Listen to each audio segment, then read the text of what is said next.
Alright guys, what is going on? Thank you for asking all your questions for this Q&A video. What are we on? Number 8. So once again, thank you all for participating. Without further ado, let's dive right into the Q&A. Here we go. First question here from Rodriguez. Thank you for your questions. Do you think they should have brought King of the Ring back as a pay-per-view now and not for another UK tournament? That's right, I almost forgot about the UK tournament. Looking forward to that. I always look forward to those tournament-type specials on the network. I would like to see King of the Ring come back as a pay-per-view. I'm still holding out hope that one day it does. But I guess this is the next best thing. The last time they did King of the Ring was in 2015. Don't really remember too much from that other than Barrett won and then he became a joke. Even more of a joke than he already was as King Barrett. But I would like to see King of the Ring come back one day as a pay-per-view. But I'm also happy that we're getting it as part of the UK tournament. Question number 2. Where do you see Bobby Lashley going in his new run? I think WWE should really bet on him against Lesnar for the Universal title and Bobby beating him. I really haven't been impressed with Bobby Lashley so far with his run in WWE. It's been lackluster.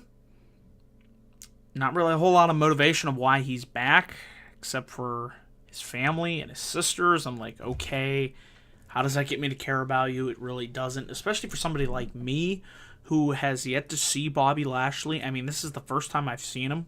I didn't watch his stuff in '06 or his run in TNA.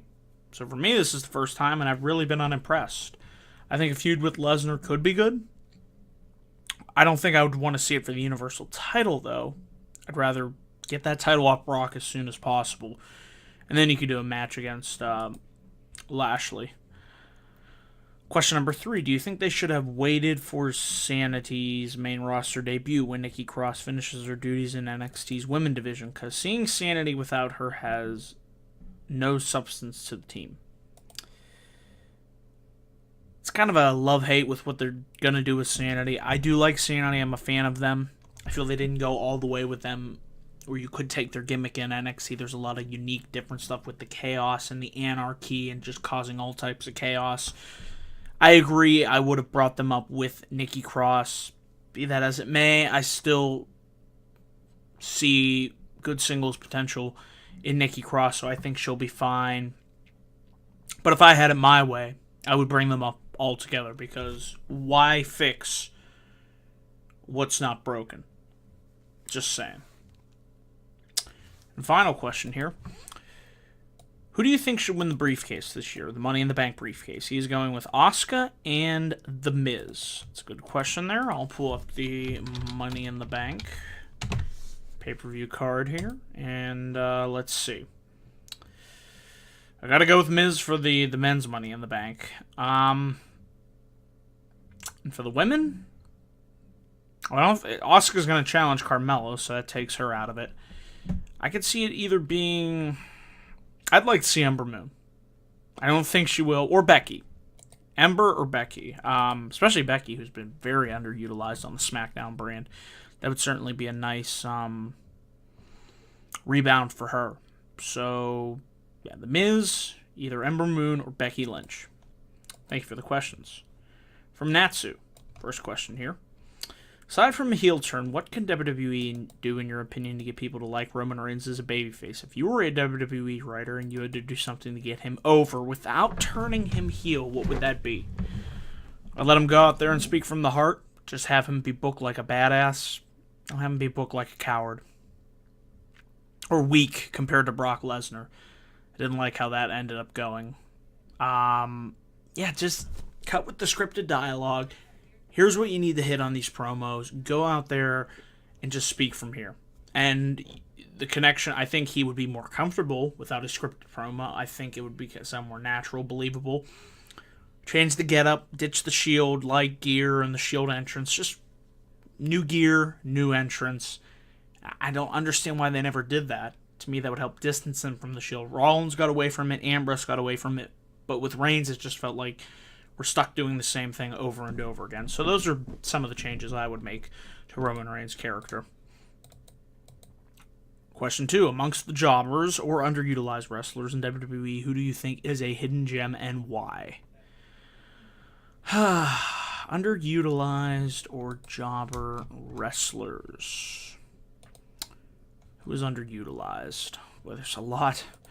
There's a lot of underutilized talent on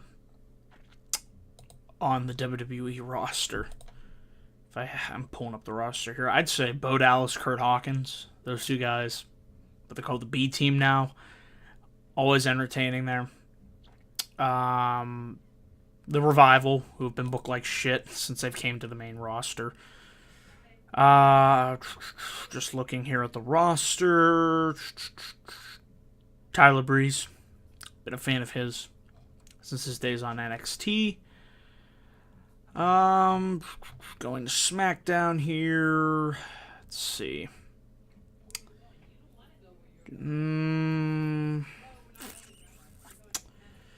Chad Gable. Love that guy. So much potential. Hopefully he gets a nice singles run here on Raw.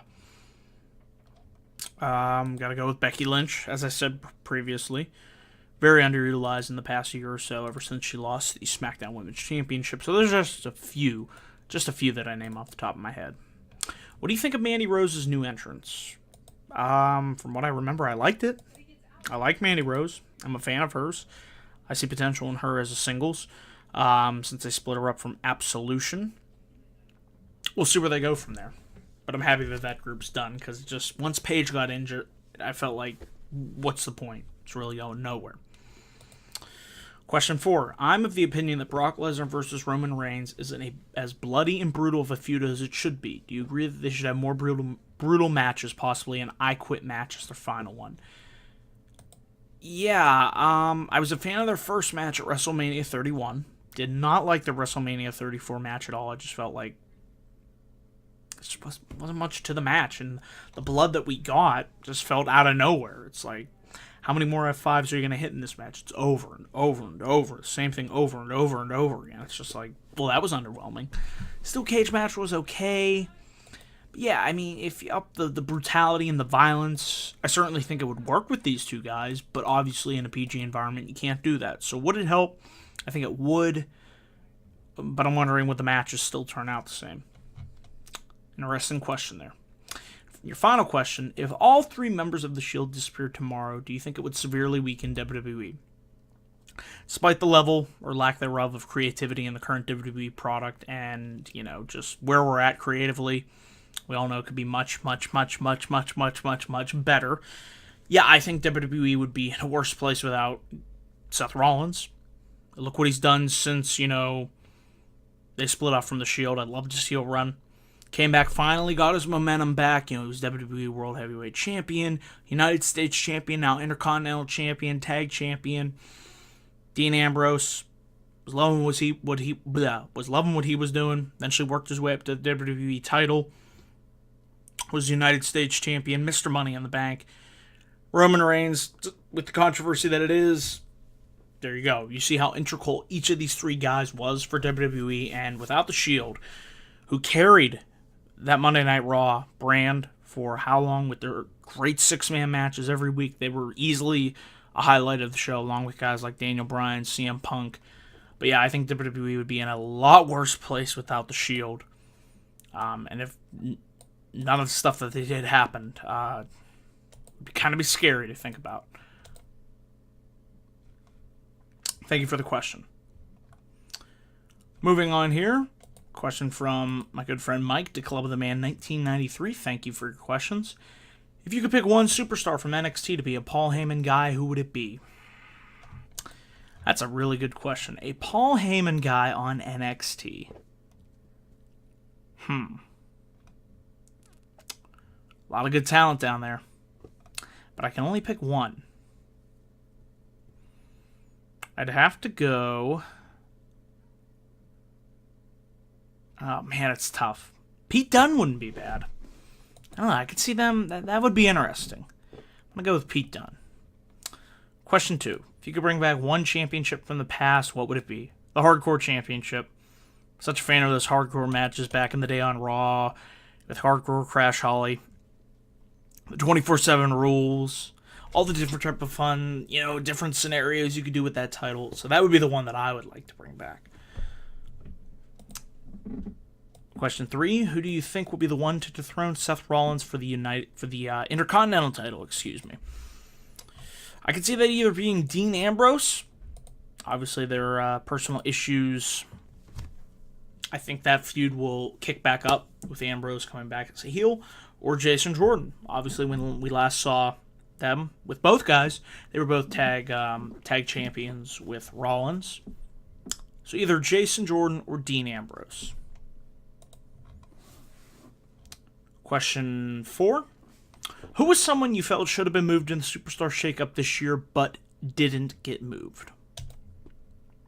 Charlotte to Raw. I was really surprised to see Charlotte on SmackDown. Now, she could still move to Raw. You could have her win Money in the Bank and then cash in on Nia Jax, and she's Raw Women's Champion. But, Charlotte was the one that I was surprised to see not move to Raw. And here we go with question number 5. Who do you think will win the Money in the Bank ladder matches this year? Ember Moon and The Miz. Those are my 2 picks. Thanks for the questions, Mike. Question here from my friend, Nerd Coalition. Great to hear from you. What's going on? Question 1. Don't know if you ever went back and watched old WCW pay-per-views, but which WCW pay-per-view did you like the best? Fortunately, I can't answer that question. Have not watched much or any of WCW, only a couple episodes of Nitro.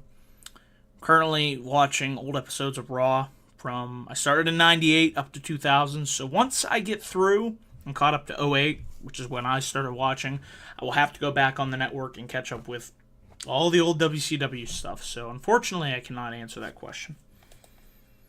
Question 2 here. There have been 3 seasons now, with the 4th coming up. What is your favorite season of Lucha Underground? I only saw season 2, so I gotta go with season 2. Would love to watch more of Lucha Underground, just it's tough not having the time, but I've heard good things about it. Definitely have. Question 3: what is a gimmick match that you would love to bring back and see again? Mine's being Buried Alive or 3 Stages of Hell. Well, I would certainly love to see 3 Stages of Hell. It's been one of my favorite match stipulations. It's been a long time. I think 2013 was the last time we saw a 3 Stages of Hell match.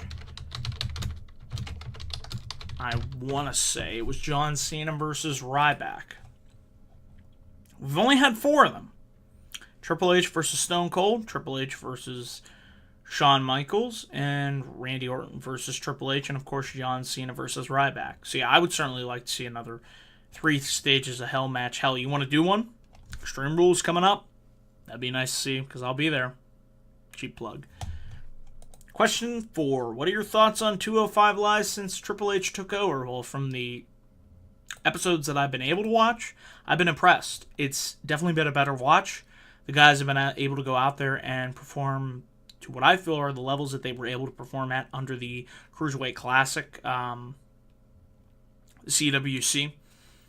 So that was nice to see. More focus on in-ring versus hokey bullshit storylines that you can't get invested in. So I've really thought the changes that have been made with the direction of Triple H have been better. I would still like to see the show move to Wednesday nights. And now with SmackDown moving, it's going to make you wonder, well, what are they going to do with 205 Live going forward? So we shall see. But yeah, I think it's been easily improved. And question 5. What are some wrestling gimmicks and or angles that made you uncomfortable, such as gimmicks dealing with race, religion, and homophobia? First one that comes to mind is Katie Vick. I'm just like, why in the blue hell would you do that? That's just bad. It's tasteless and it's bad. When Terry Reynolds had a miscarriage on Raw, just like, why? So bad.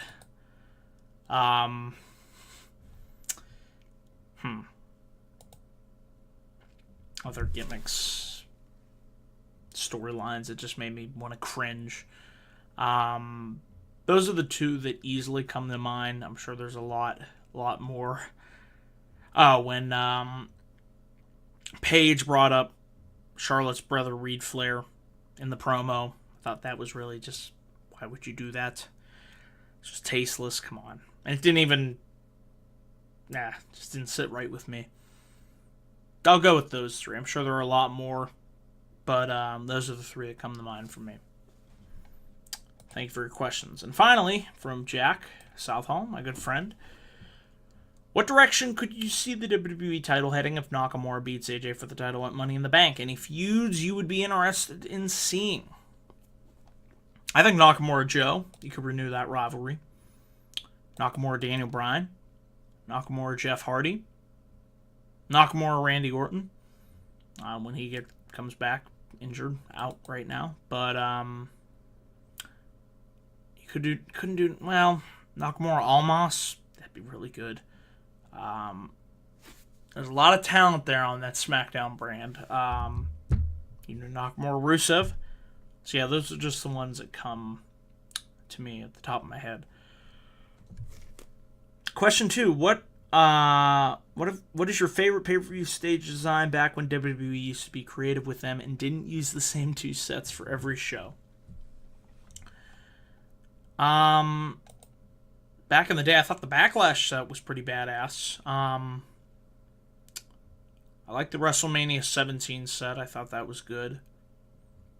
Thinking of other pay-per-view sets from back in the day. God, there were so many.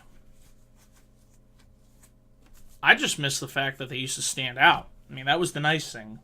Although it makes you wonder, with all this money they're getting from Fox and Saudi Arabia and NBC Universal, hey, can we get Pyro back? And can we get some nice, unique stage sets back? That would be great. But yeah, I like the Backlash set.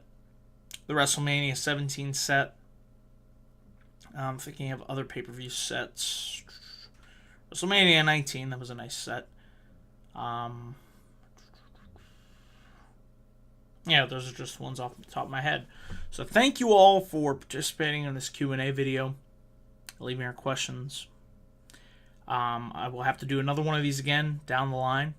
And of course, if you want to see more videos coming soon to this channel, be sure to click that like and subscribe button here on youtube.com/DanielGiza412 for all my latest thoughts.